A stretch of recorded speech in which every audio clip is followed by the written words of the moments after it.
сето ова патување да помине гладко, треба да постои една важна особина која сето тоа ќе го овозможи. Понекогаш мислиме дека таа особина за која сега ќе зборувам е нешто што не учат од мали. Знаете, од мали нас не учат на многу работи. И мислиме дека тоа е дел од културата во која живееме. Мора да бидеш културен. И од домашното, заради домашното воспитание, ние едноставно сме научени да бидеме така како што сега ќе представам. Како и за сите делови од плодот на духот, плод на духот, на тоа проповедав многу време, во Галатјаните плод на духот е представен како плод на духот е љубов, радост, мир, долготрпеливост, добрина, верност, самоконтрола. Сите тие нешта кои ги набројувам сега, кои се дел од тој плодот на Светиот Дух, кој Светот Дух го произведува внатре во нас и стануваат дел од нас, сите тие нешта верувам дека дома родителите или општеството не учат уште од мали нозе. Не учат на љубов, не учат на долготрпение, не учат на добрина, на верност и така натаму. Нели? Но сепак преку Светиот Дух тие нешта добиваат една друга димензија. Јас би рекол една небесна димензија. Ова за што сакам денес да зборувам е гостолюбието, гостопримството. Дали сте размислувале дека гостопримството е нешто кое го има во црквата, кое е уствари дел од Божјото семејство? Гостопримството. Може би гостопримството го гледате категорија како на културолошки, стилот. Културно е, треба да пречекаш некој да бидеш гостолюбив, да бидеш гостопримлив. Интересно е дека гостолюбивоста во различни култури се манифестира различно. Јас се сеќавам кога отидовме во Англија во 2010 година кога беше, бевме каде еден човек од црквата се викаше Мат. Тој беше човек, младински пастор беше 37-8 години, мислам, ако се сеќавам. Не беше најуредниот човек што постои, устилот не мојот дом, кога ќе влезете дома не е устилот као кај нас, кај некој кој ќе отидете, свети, не знам. Кај него не беше така. Ама кај него се чувствувавме, барем со Фани тоа заклучивме, почувствуваме гостопримливост каква до тој момент не јавме почувствувани. Знаете, во Македонија гостопримливоста и гостолюбивоста се, како да кажам, се мери според тоа кој колку ќе понуди, не знам, вадите од пиле млеко, што да ви кажам. Имате во Струмица таму кај што доаѓам обично, тие старите така прават, после гост ќе истерате гости ово и на разидување, ајде пријатно ќе се видиме и старите знаат да кажат, ако сгрешивме нешто, извинете, не знам што, има некои такви манири дека демек толку сме гостопримливи што сакаме тоа да се покаже и така натаму. Во Англија го нема, не го доживеавме ние тоа, но примивме гостопримливост каква до тој момент не сме почувствувале. Значи кај Мат обично ќе ти кажеш ако ти се пие вода и да помисли, или ако ти сега нешто да земи си од фриждерот, како да ви кажам, според некои наши принципи и стандарди тоа е како грубост. Не е гостопримлив човекот, не знам што му е. Но таму осетивме еден друг вид на гостолюбивост. Во New Life црквата, па и во многу други цркви, вложуваат многу труд во гостолюбивоста на самата богослужба. Има цели екипи кои размислуваат за гостолюбивоста на самата богослужба. Тој е дел од мисијата на црквата. Тоа е многу важен дел од мисијата на црквата. На кој начин јас го гледам тоа? Знаете, имате, ако читате дела апостолски во самите зачетоци на црквата, го имате моментот кога се појавува првиот проблем. Каде што има љубов, каде што има односи, се појавуваат и проблеми. Поентата на добриот однос не е да нема никакви проблеми, туку како ќе ги разрешиме тие проблеми. На тоа се сведува добриот однос. Иначе ако имате однос без било какви проблеми, ќе бидам искрен, веројатноста е голема дека вие немате продрено длабоко во однос. Затоа што кога ќе продрете длабоко во односот, тогаш се појавуваат тие проблеми кои инаку се многу нормални. Како ќе се реши проблемот е веќе многу важна работа. Исто како и во секој нормален и длабок однос, така и во црквениот однос, во самите зачетоци на црквата се јавува првиот проблем. Ако читаме 4-5 глава, веќе имате проблем не теолошки, туку хуманитарен. Проблем по прашање на гостолюбивоста, по прашање на гостопримството, по прашање на грижата на едни за други. Се појавува проблемот за кој ќе се грижи за вдовиците од црквата. Знаете, во денешно време многу од тие работи што црквата ги правила низ вековите се канализирало во тој некој социјален аспект на организираната држава. Организираната држава имате пример Министерство за социјална заштита, управа и така натаму. Тоа не постоело во Римското царство. Кој ќе мисли за социјалната за сиромашните? Па тие се многу долен аспект од општеството кој ќе се грижи за нив. Многу ни е гајле. Но црквата го имала таа улога да се грижи за социјалата, за луѓето за кои никој не се грижи. И во првиот век црквата го правила тоа.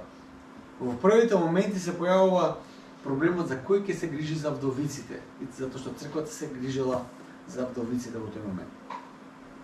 Интересно е дека грижата за сиромашните, гостолюбието бил многу важен аспект од мисијата на црквата. Многу важен аспект.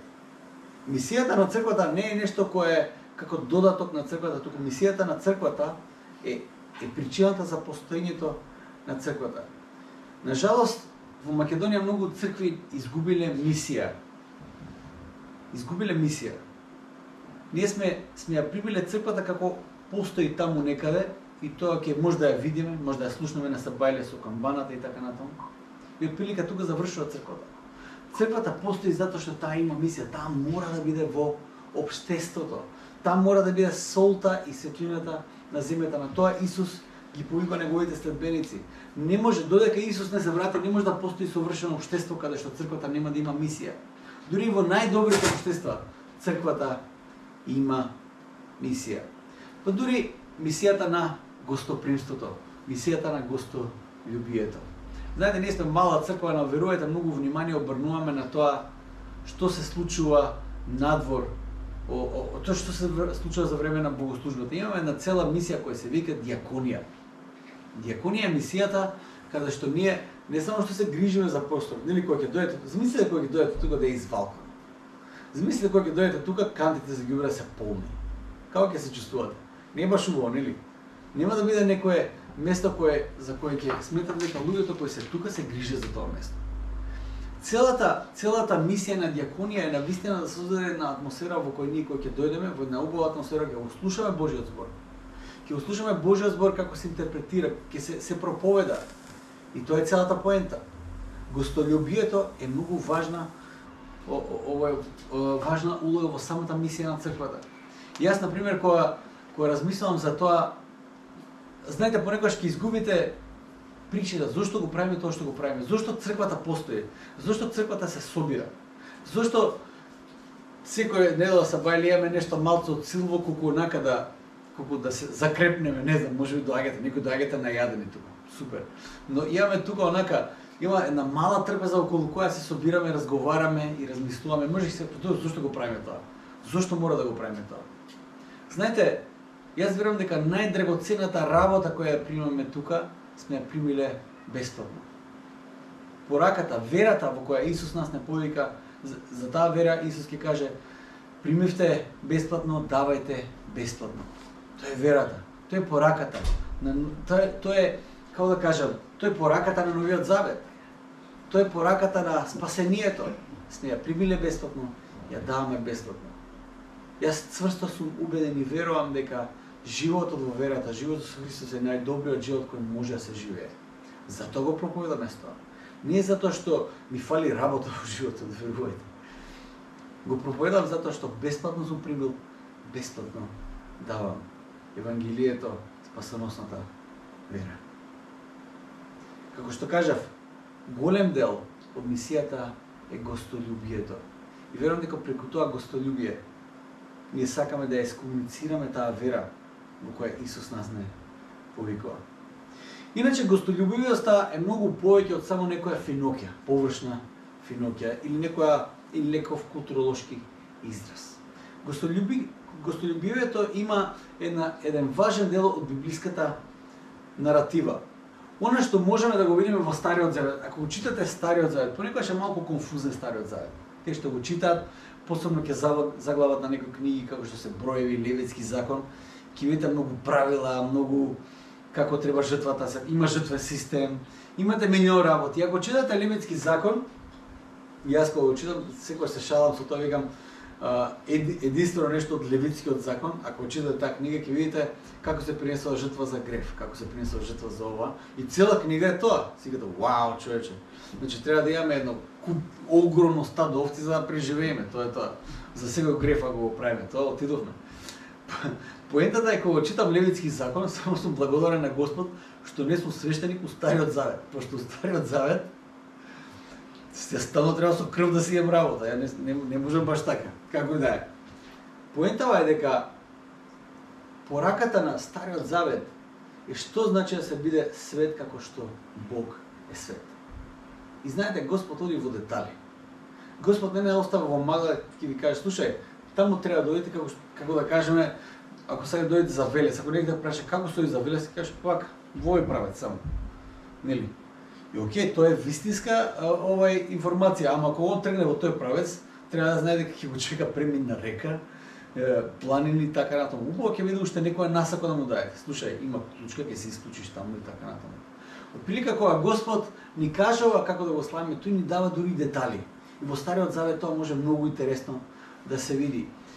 Исполнувањето на тој Стар завет е во личноста на Исус Христос, кој всушност е кулминацијата на Божјата објава.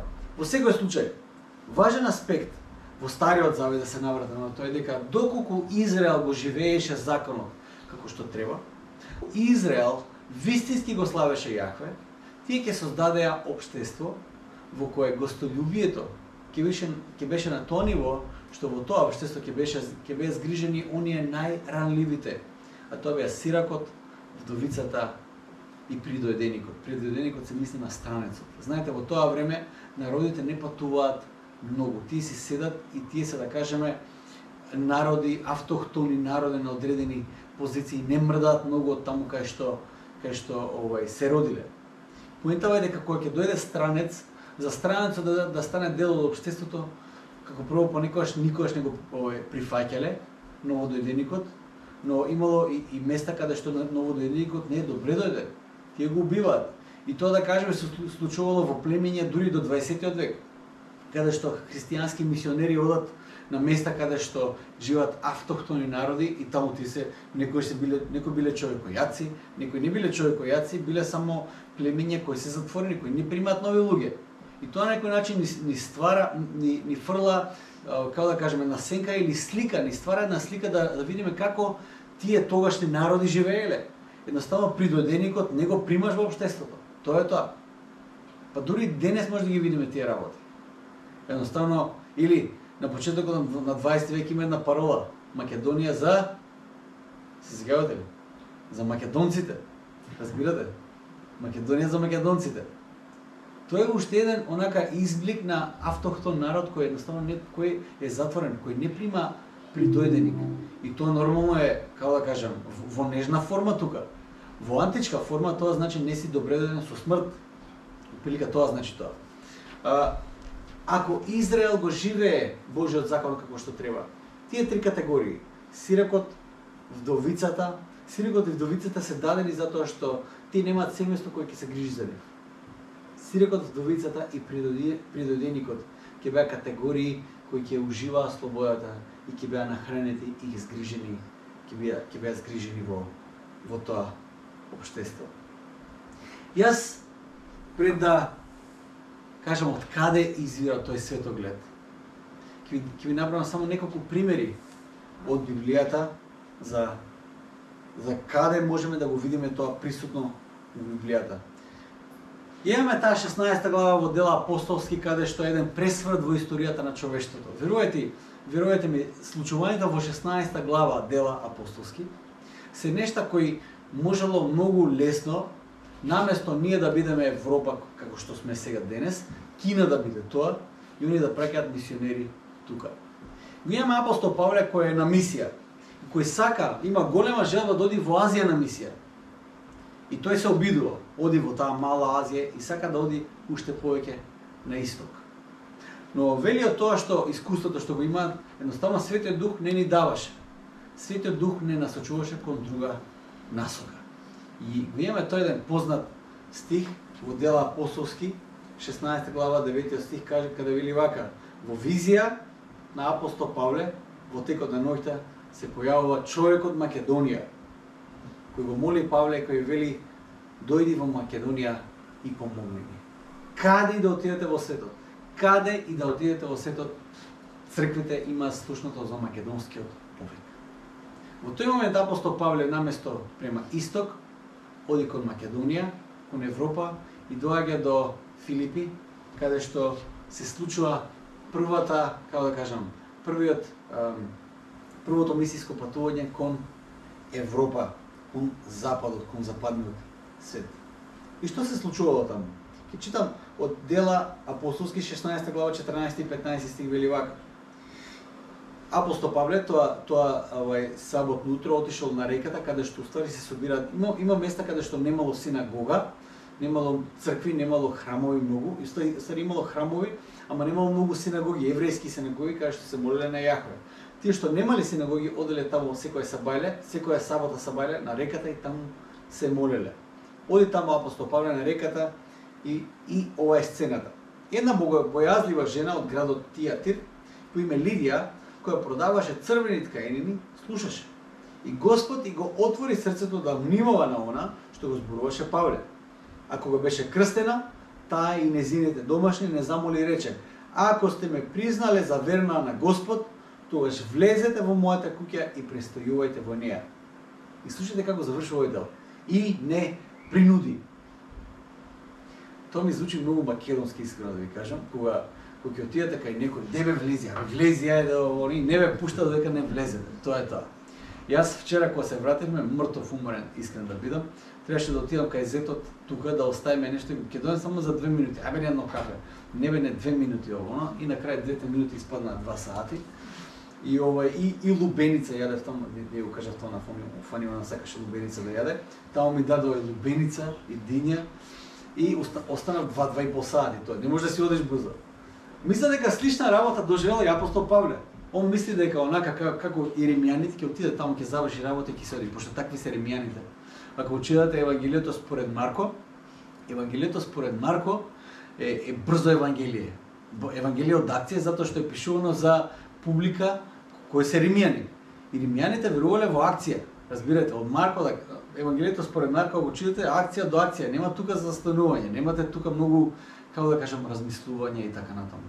Матеј е пишувано за еврејско публика и гледа дека има промислување, има подлога проповед. Кај Марко нема. Од една на друга работа се оди и е најкратко евангелие.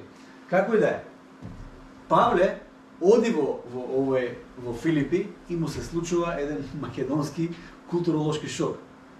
Ако сте ме признале за ваше, ќе останете кај нас. Ама. И вика: и не принуди. И останале кај неа. Интересно. Кога некој ќе те принуди, еве некој да ве принуди на нешто. Нели тоа има кај вас некоја негативна конотација? Како звучи тоа кога некој ќе ве принуди на нешто? Тоа е многу негативна конотација. Но апостол Павле и Лука, кој го уствари пишува Дела апостолски, Лука на тоа принудување гледа многу позитивно. Жената толку беше упорна, не принуди да останеме. Кој беше резултатот? Кој беше резултатот од гостолюбивоста на Лидија? Кој беше дури досадна гостолюбивост, принудна гостолюбивост? Кој беше резултатот? Можеме да читаме дека спасение дојде на неизе и незиниот дом. Се роди таму црква која беше умилена црква на апостол Павле. Апостол Павле секогаш кога спомнува црквата во Македонија, ја спомнува или за пример, или ја спомнува во контекст кога тој е многу радосен. Ако читате 2 Коринтијаните, ќе видите дека тој македонската црква ја спомнува како пример за сите цркви. Пример за дарежливост, пример за гостолюбивост, пример за се. Тој вели: јас кога отидов таму, тие дава повеќе од колку што можеа. И вели: не само тоа, не ме оставија сам. Тие испратија човек со мене да ме придружува до следната црква и се погрижија за мене дури и таму додека престојував. За на таква црква станува збор. Јас верувам дека таа природа од Лидија, која верувам дека во тие почетни денови била многу важна личност таму во црквата во Филипи, во Македонија. Таа жена оставила еден таков пример во црквата, што таа црква останува една од најгостолюбивите места каде што апостол Павле може да ги посети. Читате го посланието до Филипјаните. Ако тоа е едно од посланијата каде што апостол Павле нема апсолутно никаков укор. Читате до Коринтијаните да видите апостол Павле колку ги укорува таму. Читате сите други послани, ќе видите апостол Павле онака не ги штеди. Писмото од црквата во Македонија е едно љубовно писмо. Едно писмо кое е исполнето со радост, кое апостол Павле ќе каже повторно ќе ви кажам, радувајте се. Тоа е писмото од црквата во Филипи. Гостопримството и македонците. Јас секогаш се гордеам со нашето гостопримство. Во последно време, заради огорченоста, верувам, и онака безнадежноста на народот, па дури тоа го снимува од кај нас, што ме прави многу тажен. Ние бевме познати по тоа да бевме гостопримлив народ. Познати бевме по тоа. Во последно време гледам тоа полека го снимува. Верувам дека црквата навистина може тоа да го оживее. Со тоа што го живее таа гостолюбивост. Друг пример од Библијата е за време на Битие, првата книга во Библијата. Кога Авраам беше повикан од Господа. Зборуваме за 12, 13, 14, 15 глава од Битие. Кога Авраам е под едно дрво со шаторот пред кружи околу ветената земја, Господ го посетува Авраам, вели тројца посетители дојдоа, тројца ангели дојдоа кај Авраам. Авраам ги гледа тие тројца кои доаѓаат и тој оди ги преколнува да дојдат кај него. Кога доаѓаат, тој им мие нозете, тој им го припрема неубавото теле што ги има да го изедат, им готви колачи, им готви се живо, ги напојува, ги одморува тие луѓе затоа што сакаше да биде гостопримлив. Што се случи? Авраам разбра дека тие луѓе се Божи луѓе. Всушност, онака како што пише во Библијата, тоа бил Божиот ангел. Божиот ангел е синоним за Бог во Стариот Завет. На некој начин Бог го посетува Авраам и Авраам го прима Бог. Авраам е гостолюбив и го прима Господ во својот шатор. Кој е резултатот? Знаете, после разговорот кој го има Бог со Авраам во тој момент, Авраам го испратува Господ.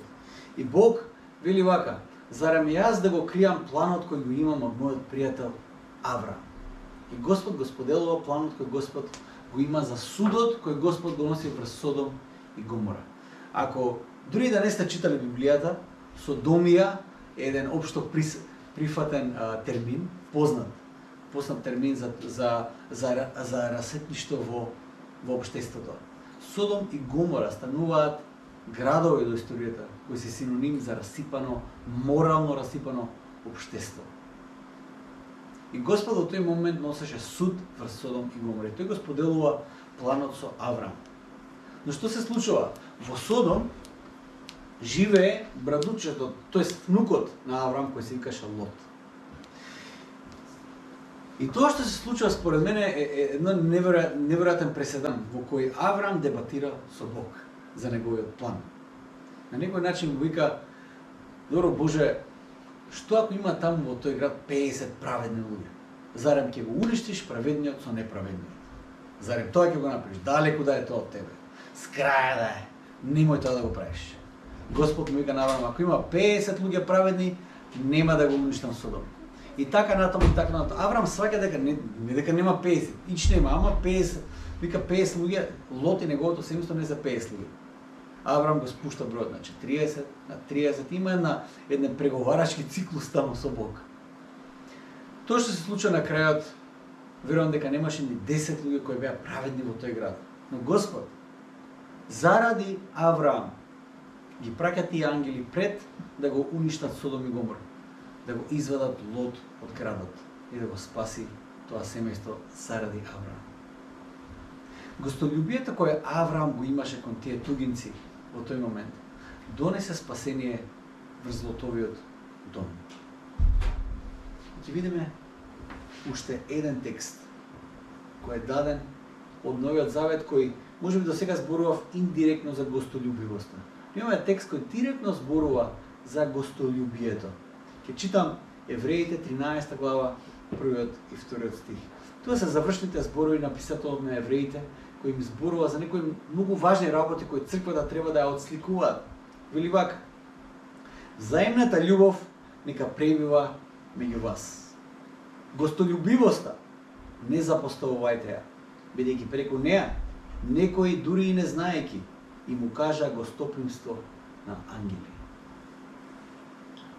Гостолюбивоста не запоставувајте ја.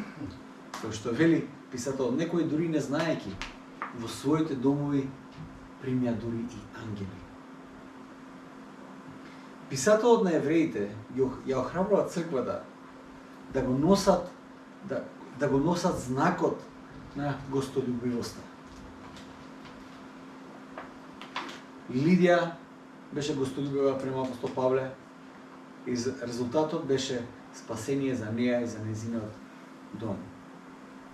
Гостолюбивоста не е нешто што ние го правиме, не се работите кои ние ги правиме, ту гостолюбивоста е нешто внатрешно во нас.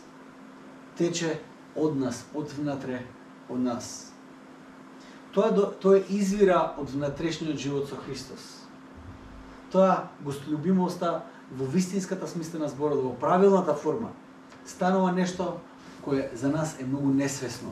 Тоа станува втора природа за нас. Тоа не е улога која ние ќе ја играме, тоа не се манири кои ние свесно ќе ги повториме.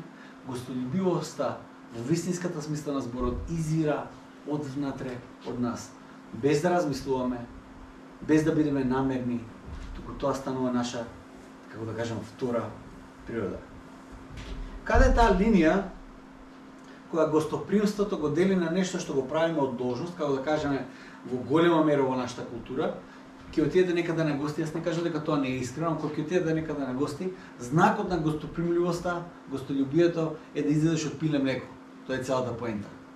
И ова е понекогаш на некои такви места, јас се чувствувам како на јајца да седам, човече. Толку е напната ситуацијата да биде се како што треба, што ништо не е како што треба. Сваѓате? Има притисок за да биде опуштена атмосферата. И никош не е. Кој е таа линија каде што ние може да кажеме, окей, ова навистина е гостолюбивост, ама ова тука е акт, ова е глума. Како можеме да бидеме, да го имаме тој вистински знак на гостолюбието кој што треба да го има секое Божјо дете? Јас гостолюбивоста и таа природа ја гледам токму во проповедта на гората која Исус ја проповеда на своите следбеници. Ки читам Матеј 6 глава 1 до 4 стих кој вели вака: Гледајте да не ја покажувате својата праведност пред луѓето, само за да бидете забележани. Тука да завршам, мислам дека сум кажал доволно. Ќе прочитам тоа уште еднаш. Гледајте да не ја покажувате својата праведност пред луѓето, само за да бидете забележани. Јас мислам дека цело наше општество функционира на обратен начин. Ние ги правиме нешта за да бидеме забележани. Од срам другите што ќе кажа. Од срам како ќе се представиме пред другите. Цело општество функционира на таа основа. Тоа е сосема различна основа од она што Христос го комуницира во овие воведни зборови. Вели, инаку, вика, гледајте да не ја покажувате својата праведност пред луѓето само за да бидете забележани, инаку нема да имате награда од вашиот Отец небесен. Ако ги правите нештата да бидат забележани само од луѓето, Исус вика, награда од небескиот татко нема да имате. И така, кога даваш милостина, не разгласувај, како што прават лицемерите по синагогите и по улиците, за да ги фалат луѓето. Навистина ми велам, тие веќе ја добиле својата награда. Тие веќе завршиле работа. Нема што да очекуваат од Таткото небесен. Знаете, јас оваа богослужба ја почнав со една анализа за колку е важна црквата во општеството. И знаете ли што? Многу вести може да видите на секаде, која некоја банка, фирма има некоја донација за нешто, на по сите можни медиуми има, како се вика тоа, кога фирмите као нарачана вест, тоа мора да го пишат доле на жолтиот печат. Која не е само информација од некој новина, туку фирмата дава дури како огласи понекогаш ги користат тие вести за да кажат што прави фирмата и така натаму. Доле пишат нарачател, не знам, Стопанска банка и така натаму. Обично кога фирмите имаат такви некои акции, тоа се покажува на сите можни страни за луѓето да видат колку е добра таа фирма. Сега дури кладилниците тоа го прават. Не знам, Моцарт донира кревети на токсикологија или појма нема. И тоа се гледа. Црквата многу пати тоа што го прави е скриено. Некој одлучил да пресмета дека во Англија се враќа во општеството таа сума која црквата ја вратила. Но црквата тоа не го разгласува на секаде, едноставно не е тоа главната улога. И така, кога даваш милостина, не разгласувај како што прават лицемерите по синагогите и по улиците за да ги фадат луѓето. Навистина ве велам, тие веќе ја добиле својата награда. А ти, кога даваш милостина, да не знае твојата лева рака што прави десната, за да биде твојата милостина тајна. И тогаш твојот небесен Отец кој гледа тајно ќе те награди јавно. Тука Христос воведе еден концепт кој верувам дека е многу важен. За кој концепт јас проповедам многу пати тука. А тоа е концептот на публика од еден. Вистинското прашање е кој е твојата публика? Пред која публика ти го живееш твојот живот? Тоа е многу важно прашање. Дали твојата публика се твоите соседи, твоите пријатели, твоето друштво, не знам. Дали твојата публика се луѓето со кои работиш? Пред кого ти го живееш животот? Чие мислење ти е најважно во животот? Или твојата публика е онака како што Исус нас не повикува да бидеме, твојата примерна публика е Бог. Како ти го живееш твојот живот? Искам да ви кажам, тоа е веројатно едно од најтешките нешта кои може да ги направите во животот. Да го живеете животот пред Бог. Затоа што никој тоа не го гледа. Никој аплаус нема да може да ви даде за еден таков живот. Многу полесно е кога ќе го живеете животот пред на друга публика, кога таа публика каже браво, браве, Живко, колку убав живот живееш ти. Многу е тешко кога левата рака да дава, дури десната да не знае. Тоа не може да го ставите во легислатива. Христовиот закон не може да го ставите во закон за општеството. Тоа е внатрешен закон кој ние можеме само да го живееме од внатре. Не може да го наметнете тој закон. Христос не повикал на еден таков живот пред публика од еден. Во таквиот живот, јас верувам дека гостолюбието ќе извира од внатре, од нас. Кога ближниот ќе го љубиме како самиот себе си. Гостопримството или гостолюбието е реално тогаш кога се случува обраќање во внатрешниот човек. Тогаш кога всушност почнуваш да ја живееш Христовата заповед да го љубиш ближниот како самиот себе. Затоа што според Христовата дефиниција ближниот е секој еден кој живее на овој свет. Тогаш кога погледот го тргнуваш од себе и почнаш да го приметуваш ближниот. И јас мислам дека најголемите проблеми во 20 и 21 век во општеството се случува затоа што ние погледот од ближниот го свртевме кон нас. Искрено го мислам тоа.